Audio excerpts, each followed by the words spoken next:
ओम शांति। 4 जून 2026। आज की मुरली। मीठे बच्चे, तुम पारलौकिक बाप को यथार्थ रीति जानते हो, इसलिए तुम में ही सच्चे प्रीत बुद्धि व आस्तिक कहेंगे। प्रश्न: बाप के किस कर्तव्य से सिद्ध होता है कि वह भक्तों का रक्षक है? उत्तर: सब भक्तों को रावण की जेल से छुड़ाना, इंसॉल्वेंट से सॉल्वेंट बनाना, यह एक बाप का ही कर्तव्य है। जो पुराने भक्त हैं उन्हें ब्राह्मण बनाकर देवता बना देना, यही उनकी रक्षा है। भक्तों का रक्षक आया है अपने सभी भक्तों को मुक्ति, जीवन मुक्ति देने। गीत भोलेनाथ से निराला। ओम शांति। ये किसकी महिमा सुनी बच्चों ने? गाया जाता है ऊंचे ते ऊंच भगवान, और भगवान को ही बाप कहा जाता है। वही सारी रचना का रचयिता है। जैसे लौकिक बाप भी रचयिता है अपनी रचना का। पहले कन्या को अपनी स्त्री बनाते हैं और फिर उनसे रचना रचते हैं। 5-7 बच्चे पैदा करते हैं, उनको कहा जाएगा रचना। बाप ठहरा रचयिता, वह हद के रचयिता ठहरे। यह भी बच्चे जानते हैं रचना को रचयिता बाप से वर्षा मिलता है। मनुष्य को 2 बाप तो होते ही हैं, एक लौकिक, दूसरा पारलौकिक। बच्चों को समझाया है ज्ञान और भक्ति अलग अलग है। फिर है वैराग्य। इस समय तुम बच्चे संगम पर बैठे हो और बाकी सब कलयुग में बैठे हुए हैं। तो सब बच्चे परंतु तुमने बेहद के बाप को जाना है जो सारी रचना का रचयिता है। लौकिक बाप होते भी उस पारलौकिक बाप को याद करते हैं। सतयुग में लौकिक बाप तो होते, पारलौकिक बाप को कोई याद नहीं करते, क्योंकि है ही सुखधाम। उस पारलौकिक बाप को दुख में याद करते हैं। यहाँ पढ़ाया जाता है, मनुष्य को समझदार बनाया जाता है। भक्ति मार्ग में मनुष्य बाप को भी नहीं जानते हैं। कहते भी हैं परम पिता परमात्मा, हे गॉड फादर, हे दुख हरता सुख करता। फिर कह देते सर्वव्यापी। पत्थर में, कण कण, कुत्ते बिल्ली सब में है। परमात्मा बाप को गालियां देने लग पड़ते हैं। तुम बाप के बने हो तो तुम हो गए आस्तिक। तुम्हारी बाप के साथ प्रीत बुद्धि है, बाकी सबकी बाप के साथ भी प्रीत बुद्धि है। अब तुम जानते हो महाभारी लड़ाई भी सामने खड़ी है। पुरानी दुनिया के विनाश अर्थ हर 5000 वर्ष बाद कलयुगी पतित दुनिया पूरी हो, फिर सतयुगी पावन दुनिया स्थापन होती है बाप के द्वारा, जिसको ही याद करते हैं। हे पतित पावन आओ, हे खिवैया, हमको इस विशेष सागर से निकाल क्षीर सागर में ले जाओ। गांधी जी भी गाते थे पतित पावन सीताराम। हे राम, सब सीताओं को पावन बनाओ। तुम सब हो सीताएं, भक्तियाँ, वह है भगवान। सब उनको पुकारते हैं, वह तुमको पतित से पावन बना रहे हैं। तुमको कहाँ भी धक्के नहीं खिलाते। ऐसे नहीं कहते तीर्थों पर जाओ, कुंभ के मेले पर जाओ। नहीं, यह नदियाँ कोई पतित पावनी नहीं हैं। पतित पावन एक ज्ञान का सागर बाप है। सागर व नदियों को कोई याद नहीं करते हैं, पुकारते हैं बाप को। हे पतित पावन बाबा, हमको पावन बनाओ। बाकी पानी की नदियाँ तो सारी दुनिया में हैं, वह थोड़े ही पतित पावनी हैं। पतित पावन एक बाप को ही कहा जाता है। वह जब आए तब आकर पावन बनाए। भारत की महिमा बहुत भारी है। भारत सब धर्मों का तीर्थ स्थान है। शिव जयंती भी यहाँ गाई जाती है। सतयुग तो है पावन दुनिया, उसमें दैवी देवता रहते हैं, देवताओं की महिमा गाई जाती है। सर्वगुण संपन्न 16 कला संपूर्ण, चंद्रवंशियों को 14 कला कहेंगे। फिर सीढ़ी नीचे उतरते हैं। बाप आकर सेकंड में सीढ़ी चढ़ाए, शांति धाम सुख धाम में ले जाते हैं। फिर 84 का चक्र लगाए, सीढ़ी उतरते हैं। 84 जन्म तो कोई ने तो जरूर लिए होंगे। मुख्य है सर्वशास्त्रमयी शिरोमणि गीता, श्रीमद् भागवत माना भगवान की गाई हुई। परंतु भगवान किसको कहा जाता है, यह पतित मनुष्य नहीं जानते। पतित पावन सर्व का सद्गति दाता एक निराकार शिव है, परंतु वह कब आया यह कोई नहीं जानते। बाप आप ही आकर अपना परिचय देते हैं। अब देखो, यह बच्चे और बच्चियां दोनों बाबा कहते हैं। गाया भी जाता है तो माता पिता, तुम्हारे इस राजयोग सीखने से सुख घनेरे मिलते हैं। तुम यहाँ आते ही हो बेहद के बाप से स्वर्ग के 21 जन्मों का वर्षा पाने। अब शिव जयंती भी भारत में ही मनाते हैं, रावण भी भारत में ही दिखाते, परंतु अर्थ कुछ भी नहीं जानते। शिव हमारा बेहद का बाप है, यह एक भी नहीं जानते, सिर्फ शिव की पूजा करते रहते हैं। जब सारा झाड़ तमो प्रधान हो जाता है तब बाप आते हैं। नई दुनिया में भारत स्वर्ग था, भारत में ही सतयुग था, भारत में ही अब कलयुग है। बाप समझाते हैं, पहले पहले तुम स्वर्ग के मालिक थे, अब तुम 84 जन्म भोग नरकवासी बने हो। अब मैं तुमको राजयोग सिखलाए मनुष्य से देवता, पतित से पावन बनाता हूँ। भक्ति अर्थात ब्रह्मा की रात, ज्ञान अर्थात ब्रह्मा का दिन। तुम ब्रह्मा कुमार कुमारियाँ दिन में जाते हो। इस पुरानी दुनिया को अब आग लगनी है। बरोबर महाभारत लड़ाई है, बरोबर इस महाभारत लड़ाई के बाद ही भारत स्वर्ग बन जाता है। अनेक धर्म विनाश हो, एक धर्म की स्थापना होती है। तुम बच्चे बाबा के मददगार बन आदि सनातन देवी देवता धर्म की स्थापना कर रहे हो। तुम स्वर्ग के मालिक बनने लायक बन जाएंगे तो फिर विनाश शुरू हो जाएगा।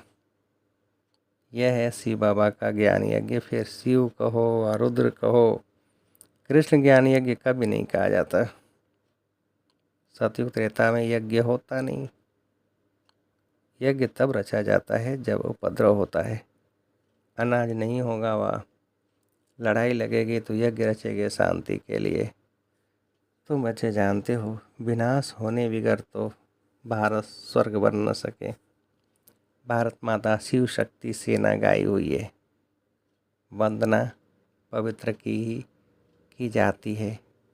तुम माताओं को वंदे मातरम कहा जाता है, क्योंकि तुमने श्रीमत पर भारत को स्वर्ग बनाया है। अब बाप कहते हैं मौत तो सबके सिर पर खड़ा है, इसलिए अब यह एक जन्म पवित्र बनो और बाप को याद करो तो तुम तमो प्रधान से सतो प्रधान बन जाएंगे। अभी तुम शूद्र से ब्राह्मण बन फिर देवता बनेंगे, यह कोई नई बात नहीं। कल्प कल्प हर 5000 वर्ष बाद यह चक्र फिरता रहता है। नरक से स्वर्ग बनता है। पतित दुनिया में मनुष्य जो कुछ कर्म करते हैं वो विकर्म ही बनता है। बाप कहते हैं 5000 वर्ष पहले भी तुमको कर्म अकर्म विकर्म की गति समझाई थी, अब फिर से तुमको समझाता हूँ। मैं परम पिता परमात्मा निराकार तुम्हारा बाप हूँ। यह शरीर जिसका हमने आधार लिया है यह कोई भगवान नहीं है। मनुष्य को देवता भी नहीं कहा जाता है, मनुष्य को भगवान कैसे कह सकते हैं। बाप समझाते हैं तुम 84 जन्म लेते लेते नीचे सीढ़ी उतरते आए हो, ऊपर कोई जा नहीं सकता है। सभी पतित बनने का ही रास्ता बताते हैं, खुद भी पतित बनते जाते हैं। तब बाप कहते हैं उनका भी उद्धार करने मुझे आना पड़ता है। यह है रावण राज्य। तुम अभी रावण राज्य से निकल आए हो। धीरे धीरे सबको पता पड़ेगा। ब्राह्मण बनने बगैर शिव बाबा से वर्षा ले नहीं सकते। बाप हैं ही दो, एक निराकारी बाप, एक साकारी बाप। वर्षा मिलता है एक साकारी बाप से, साकारी बच्चों को, और फिर निराकारी बेहद के बाप से वर्षा मिलता है निराकारी आत्माओं को। अब तुम बच्चे जानते हो, मीठे मीठे शिव बाबा से हम 21 जन्म के लिए सुख धाम का वर्षा लेने आए हैं। विश्व के मालिक बनते हैं योग बल से, कोई हथियार आदि नहीं है। तो बाप से योग लगाए विक्रम विनाश कर विष्णुपुरी के मालिक बनते हैं। अब अमर लोक में जाने के लिए अमर कथा सुन रहे हैं। वहाँ अकाले मृत्यु कभी होता नहीं, दुख का नाम निशान नहीं। तुम बच्चे आए हो श्रीमत पर चल बेहद के बाप से श्रेष्ठ श्रेष्ठ देवी देवता बनने। ये कोई शास्त्रों का ज्ञान नहीं है।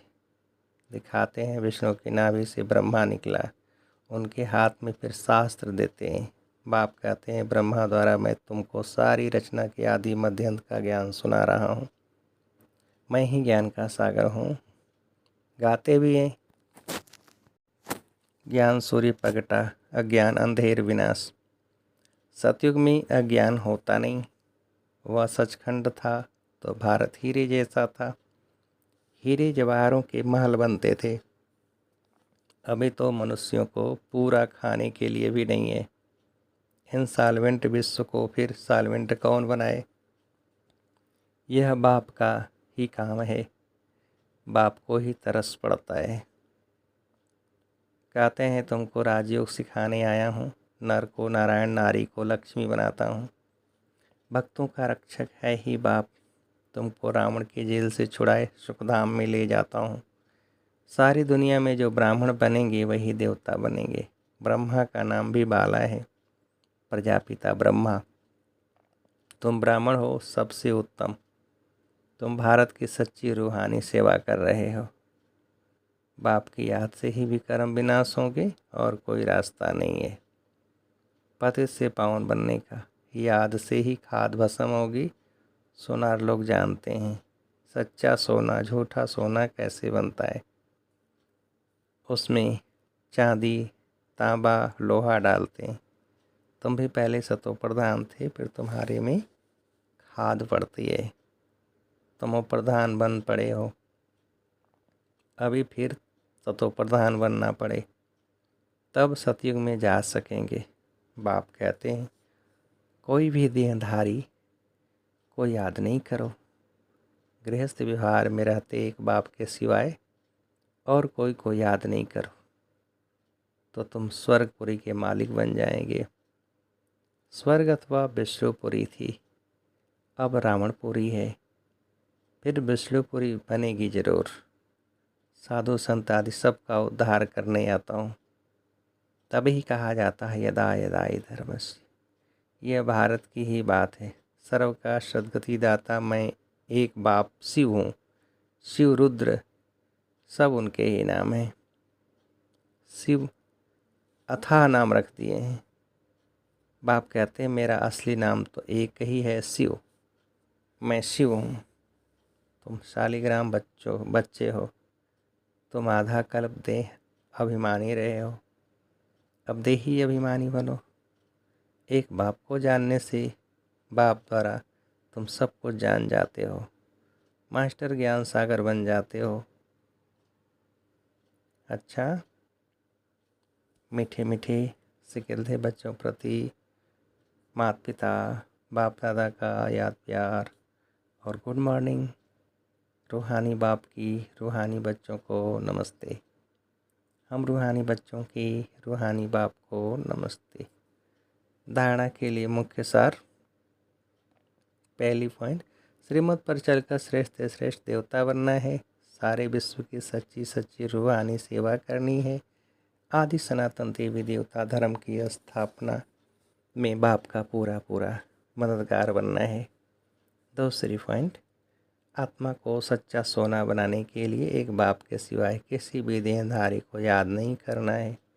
पारलौकिक बाप से सच्ची सच्ची प्रीत रखनी है। वरदान। आत्मिक उन्नति के साधन द्वारा सर्व परिस्थितियों पर विजय प्राप्त करने वाले अकाल मूर्त भव। विस्तार। जैसे शरीर निर्वाह के लिए अनेक साधन अपनाते हो, ऐसे आत्मिक उन्नति के भी साधन अपनाओ। इसके लिए सदा अकाल मूर्त स्थिति में स्थित होने का अभ्यास करो। जो स्वयं को अकाल मूर्त आत्मा समझकर चलते हैं, वह काले मृत्यु से, अकाल से, सर्वात्माओं समस्याओं से बच जाते हैं। मानसिक चिंताएं, मानसिक परिस्थितियों को हटाने के लिए सिर्फ अपने पुराने शरीर के भान को मिटाते जाओ। स्लोगन। कोई भी बात जो बार बार फील करता है, वह फाइनल में फेल हो जाता है। मातेश्वरी जी के अनमोल महावाक्य। मनुष्य साक्षात्कार में कैसे जाते हैं? यह जो साक्षात्कार में जाना होता है, तो इसकी फिलॉसफी भी बहुत महीन है। यह अंतर्वाहक शरीर से जाकर घूम जाते हैं। जैसे कोई बाहर घूमने जाता है ना, तो ऐसे नहीं घूमने गया तो मरा, वो घूम कर फिर वापस लौट कर आएगा ना। तो यह भी आत्मा इस बॉडी से निकल अंतर्वाहक शरीर से सैर करने जाती है थोड़े समय के लिए। इनकी आत्मा उड़ता पंछी है। यह भी परमात्मा का काम है, जो उनकी रस्सी को खींच दिव्य दृष्टि से उनको साक्षात्कार कराता है। जैसे रात को हम जब शरीर से न्यारी आत्मा हो, सुख पथ अथवा स्वप्न की अवस्था में चले जाते हैं, तो उसी समय शरीर शांत है, तो देह और देह के धर्म भूल जाते। परंतु ऐसा नहीं, कोई शरीर मर गया फिर जब जागृत में आता है, तो उस रात के सपने की अवस्था का वर्णन कर सुनाते हैं। वैसे परमात्मा के साथ योग लगाने से परमात्मा फिर दिव्य दृष्टि से आत्मा को सैर कराते हैं। फिर जब ध्यान से उठते हैं, तो देखा हुआ साक्षात्कार फिर वर्णन कर सुनाते हैं कि हम यह देख कर आए। तो वह स्वप्न रजोगुण तमोगुण भी होता है। यह ध्यान फिर सतोगुण अवस्था है।